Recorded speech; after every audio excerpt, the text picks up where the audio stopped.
Okay, this is Republican Ascendancy Part 5 lecture, Rise of the New Democracy. It'll be probably 3 or 4 more videos that I'll try to get up today and this evening. Okay, because I'm running late on when I said I'd have these with Exam 3 on top of us. I'll be referring as I go along to the supplements mainly for efficiency. Um, so that I won't, leave out important stuff. Okay. This is sometimes called Jacksonian democracy.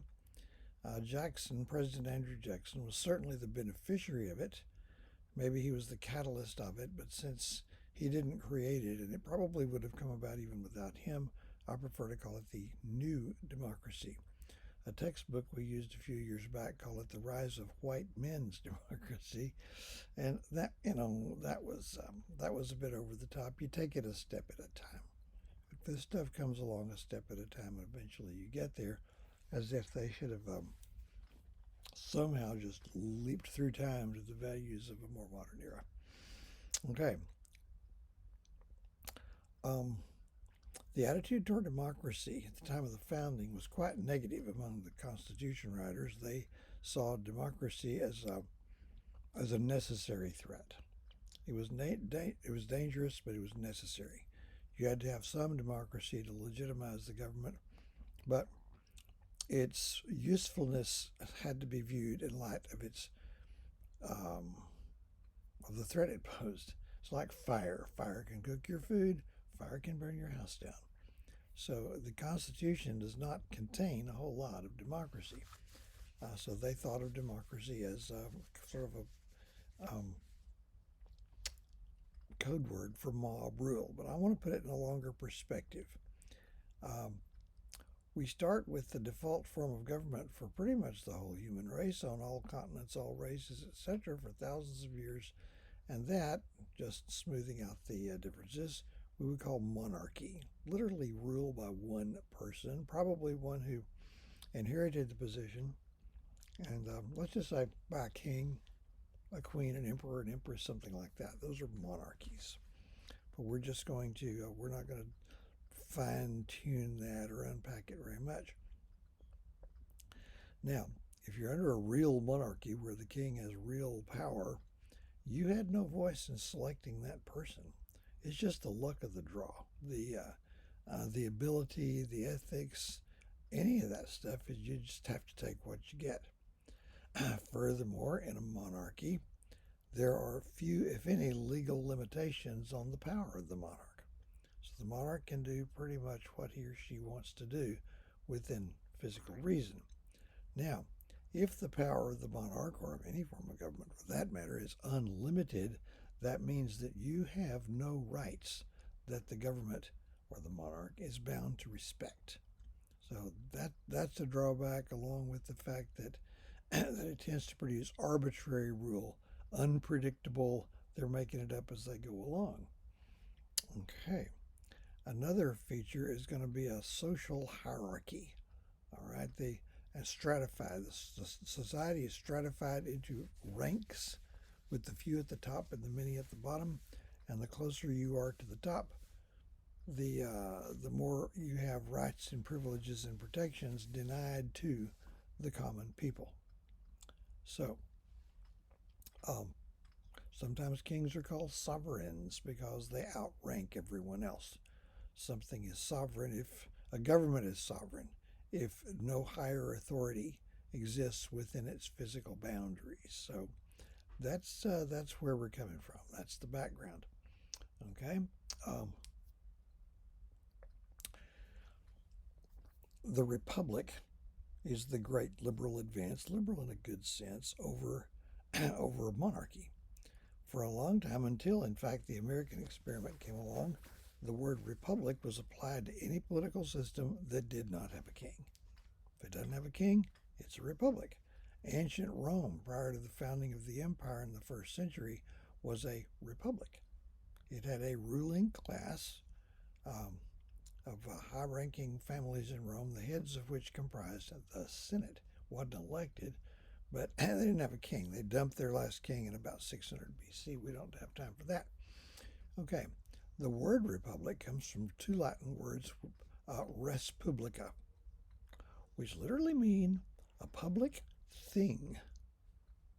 And you heard me right. That tells us nothing about what it means. Now, the form the republic took, starting with our revolutionaries, has more specific characteristics. Republics are based on something called popular sovereignty. That means that the people collectively are the source of all political power, which reminds me of a characteristic of monarchy that I left out. I thought there's something else. Monarchs tend strongly to claim to get their authority directly from God, power from the top down. That comes in handy because if you get your power from God, a rebellion against you is a rebellion against God himself. Okay, ancient Egyptian pharaohs believed that. Some late Roman emperors thought that they were themselves gods and demanded to be worshipped as such.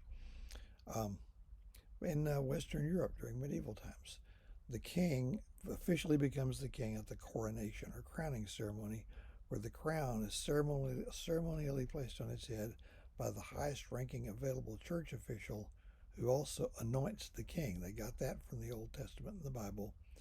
Some kind of oil, maybe olive oil, whatever, and they just take a thumbprint on his friend. Then he becomes an anointed king, and the English took that very seriously. Power came down from above. In a republic, that's reversed. Power comes up from below, as the people collectively are the source of all political power. Now, democracy is going to be all popular sovereignty all the time, so we'll put democracy on hold. Now, in a republic, the main difference is the people, or at least the wisest and most trustworthy among them, get to choose their rulers. And once chosen, these rulers actually rule. And in a republic, there's no particular reason why you have a broad-based franchise. In this case, franchise means the people, kinds of people who get to vote. Okay, you don't have to have a broad-based franchise because you want your voters or electors, you want your voters to be completely free from outside influence, that they cannot cast an independent political vote unless they are independent from other forces. Therefore, if you don't own property and are therefore someone else's employee, your employer can tell you how to vote, and you have to vote that way on pain of losing your job. That corrupts the system. Okay? Corruption literally means rottenness. And for one person to have more than one vote was rottenness. What's that I smell? Oh, well. Women couldn't vote because, theoretically at least, they were subject to the authority of their husbands. So you have that. But the rulers rule according to their own lights. So if you're seeking election, and by the way, I don't know if this means anything or not, but in the early days of the republic, when we're still very much a republic, you didn't run for election, you stood for election. And people would vote for or against you based on the extent to which they trusted you. They trusted your wisdom, your public spiritedness, all of that, whether you were trustworthy to be given political power, not what programs you propose to carry out. So, fine shade of difference. In a republic, you do not have a social hierarchy officially. Everyone is officially equal before the law. And in a republic, the rulers are bound by law. Republics typically are founded on constitutionalism, also known as limited government, also known as the rule of law. Okay, there's a binding legal document called a constitution. We're the first country to have one of the type. The English are proud of their constitution, but they're still making it up as they go along. Okay, in our country, I'm going to say we need the government to protect us from each other. We need the Constitution to protect us from the government. The Constitution authorizes the government, assigns it a structure, and gives it certain powers and withholds from it certain powers. Hence, limited government. There are things the government is not permitted to do. That's how the Bill of Rights are set up. It's the first 10 amendments of the Constitution, and most of those have to do with specific limitations on the power of government. The first right granted in the First Amendment is freedom of religion. What words did Madison use setting that up? Here they are. Congress shall make no law respecting an establishment of religion or prohibiting the free exercise thereof. That's pretty clear cut. Some people think it's outdated. Don't get me started. So yes, these are negative rights. I think the concept of positive rights, that you have a right to have this or you have a right to have that, that's not really something that I think is something I would approve of. Well, constitutionalism, rule of law. The Constitution writers believe that without law, there's no freedom. That we have to have a reasonable structure of agreed upon laws within which you can be free. All right, you know what the laws are. They're there to protect you, and you can be free within that. And closely related to that, the government must not play favorites. I would like to get back to that. The government must rule in a completely blind, justice is blind. They do not respect persons. They do not take sides or pit one group against another. Politicians sometimes want to do that. They want to pose as a protector of one oppressed group against the so-called alleged oppressors. That is straight from Karl Marx, which is a smoldering condemnation coming from the likes of me.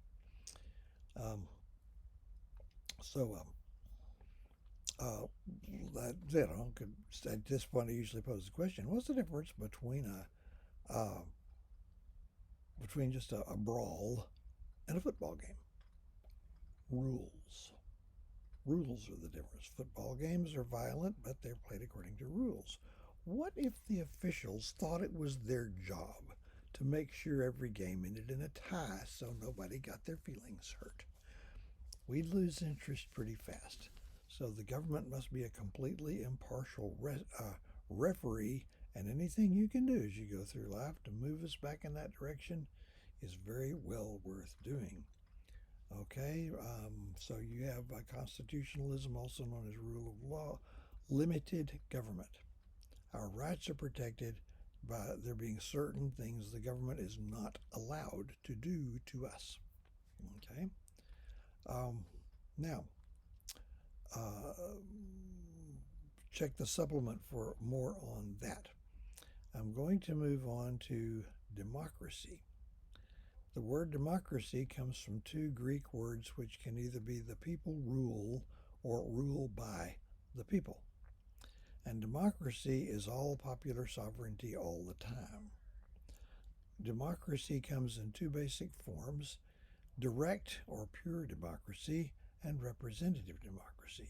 In a direct democracy, which only works for small populations, each voter has the right to participate directly in all public decisions. Okay, there's still villages in New England which have been having their town meetings for coming up on 400 years now. Certain times, like once a month, they'll have a town meeting. They all gather. They elect a moderator. They don't have a city council. They don't have a mayor. They don't have anything like that. They have a well-ordered business meeting, and everybody gets to speak. Everybody gets to vote. This won't work for more than just a few people. So by far the more common form of democracy is representative democracy, which some maintain is indistinguishable from a republic. I'm going to draw a distinction in the next part.